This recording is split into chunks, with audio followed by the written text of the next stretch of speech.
evening and welcome to State of Business on Art Television. I'm Tamiru Nimsan. Let's have a look at the headlines. BOC ranks among the best 1,000 banks in the world. 2 EU-funded projects to streamline Sri Lanka's climate flight. Government reveals.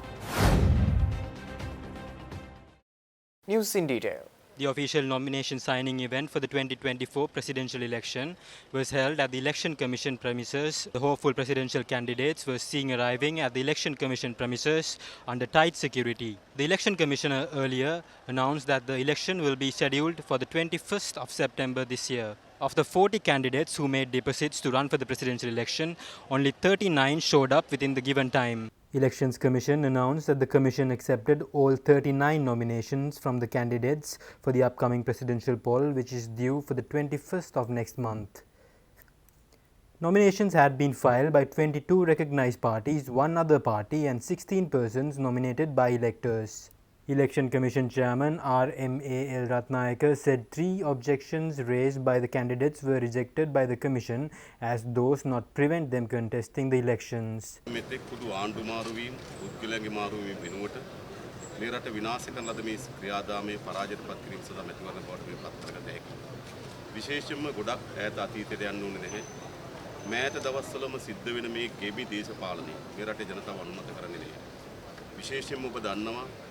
මේ රටේ ජනතාව විශාල ලෙස නැගිටලා විශාල අරගලයක් තියෙනවා. ඒ අරගලයේ තිබුණු ප්‍රාර්ථනාවන් තමයි මේ කැත මජර දේශපාලන සංස්කෘතිය වෙනස් කරන්න ඕනේ. So we hope to eradicate this mess of corruption and we hope to ensure that we have people's sovereignty prevailing. We are merely temporary custodians. In recent times, leaders of this country have behaved as if they owned our country through a freehold deed. That era will be defeated by people's power. We believe that we should concentrate more on the rural economy, where we promote local entrepreneurs and give more opportunities and create more employment for the next generation Sri Lankans. And a country that didn't have fuel like a fuel. I have stabilized the economy. I have increased production. So they have food to eat. They have fuel to travel around. But it's not over yet. Life can be hard for some people. We have to stabilize the economy. So what we are saying is, let's go ahead and finish this job. That's why I'm asking for your support. Thank you. Thank you. Sri Lankan state-owned financial institution Bank of Ceylon announced its inclusion in the Bank magazine's Top 1000 World Banks list for 2024 in a press statement released to the media recently. This recognition comes as BOC celebrates its 85th anniversary of operations in the country. With an extensive presence across Sri Lanka, BOC operates over 2,100 touchpoints, including 655 online connected branches and a widespread network of more than 1,350 ATMs, CDMs and CRMs. In addition to its domestic operations, BOC extends its services internationally with branches in Chennai, Male, Hulhumale and the Seychelles, as well as a full-fledged banking subsidiary in London. The Banker magazine, a respected publication under the Financial Times Group, conducts a rigorous evaluation process annually to compile its top 1,000 World Bank list. Banks are assessed based on a range of performance indicators, including Taiwan capital, asset quality and profitability. Sri Lanka's first multinational textile manufacturer, the TJ Group, hosted its inaugural Sustainability Summit in Colombo on Tuesday. The event marked a significant milestone as the country's first ever sustainability summit in the textile industry. A highlight of the event was the awarding of the Carbon Zero certification, reflecting TJ's substantial progress in reducing its environmental impact. This summit also showcased innovative solutions, best practices and technological advancements aimed at achieving greater sustainability in textile production. The summit featured a distinguished panel of experts addressing critical issues shaping the future of the textile industry, from corporate strategies to local and international frameworks. The second session focused on chemical management frameworks and the future of fashion. Dr. Siva Parthi and Prasad Pant discussed safer chemistry and circularity, while the third session featured technical presentations on sustainable solutions in the textile and apparel industry. This is organized to have the online platforms and the physical platforms. In there, physically around 200 participants, plus the online platform we are having the regional, all the textile and the apparel industries college. So the purpose of having this event is to collaborate more about sustainability and addressing the textile industries relevant sustainability issues. So in there we are collaboratively planning to have the sustainable solutions as well as the integrated with the ESG framework together with the technology transformation. Delivering the keynote address at the event, the CEO of the Climate Change Office at the Presidential Secretariat, Dr. Anil Jayasinghe, revealed two upcoming projects funded by the European Union which will help sustain the apparel industry of Sri Lanka. Dr. Jayasinghe also said that the slated projects will help implement national policies related to climate change and accelerate the response of industries to climate change.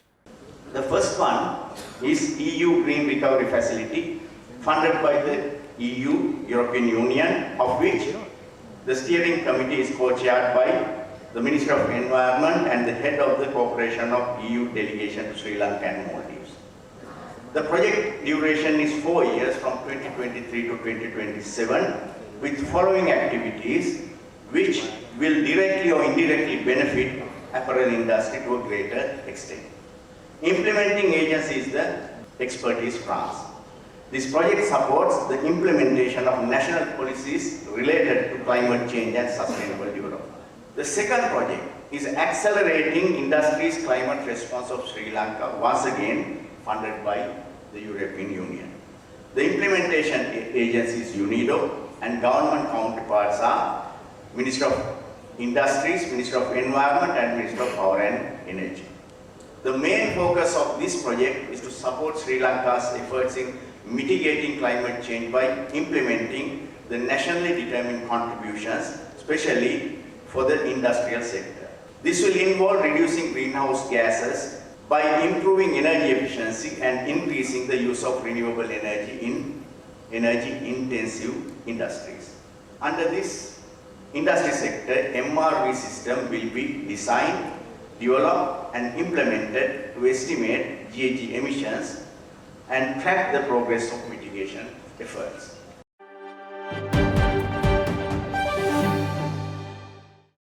Stay tuned. We will return after this short commercial break.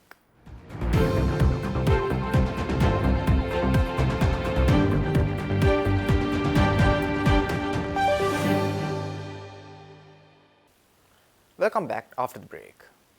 The Cabinet has approved the extension of the additional service allowance to Ayurvedic practitioners, a benefit that was previously exclusive to doctors of Western medicine. State Minister for Indigenous Medicine, Sisira Jayakodi, made this important announcement during a press briefing held at the Presidential Media Centre recently. The decision to extend the additional service allowance to Ayurvedic doctors marks the fulfillment of a request that had been pending for over 18 years. Minister Jayakodi highlighted the broader context of this decision, stressing the importance of stability in both the country and its economy for ensuring national security. The additional allowance for Ayurvedic doctors will be funded through the budget allocated to the Ministry of Health, ensuring no impact on the Ministry of Finance's resources. In another development, Minister Jayakodi addressed rumours about the suspension of registration for traditional healers. He clarified that registration applications are ongoing, with 712 received as of July 31st, and examinations are set to be conducted soon.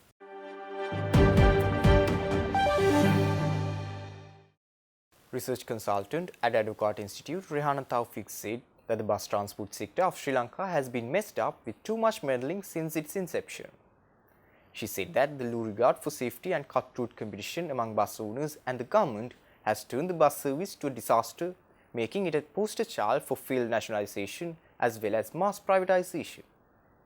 Rehana Taufik said this speaking at the launch of Getting State Out of Business, the compelling case for privatisation of state-owned businesses report in Colombo recently. 1907 to 1957, the bus services in Sri Lanka were privately run. But because of inefficiencies and poor service delivery, it was nationalised in 1958.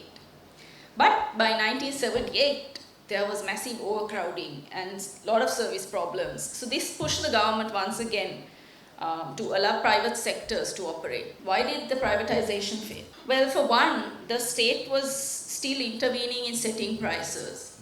So it ran there were few CTB buses, and they would set kind of low fares. So obviously, to compete with these CTB fares, the private operators had no choice but to, charge maybe slightly above this rate.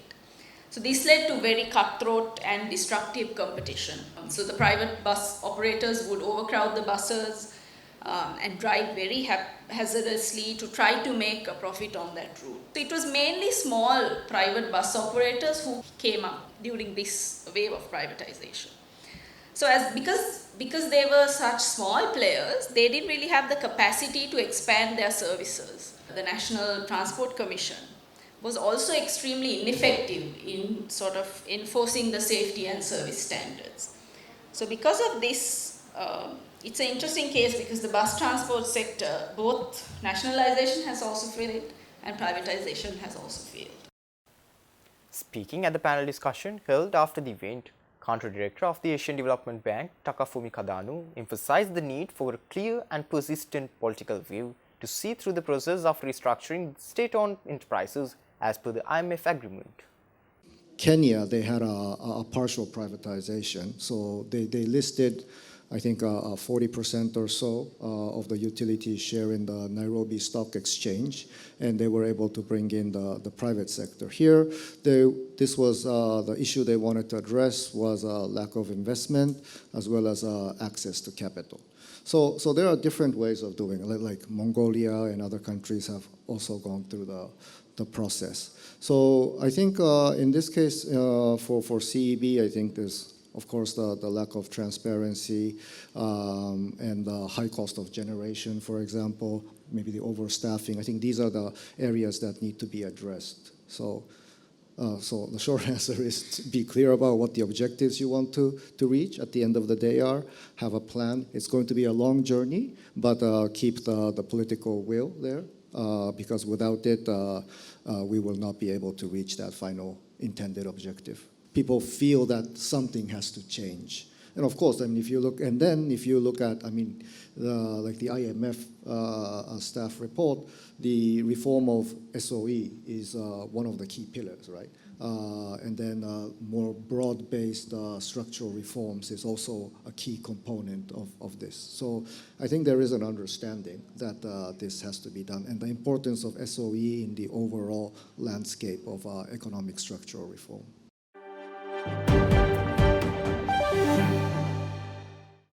That's all our news for today. For the Sun Moon, subscribe to our channel on YouTube and follow us on Facebook. Take care and good night.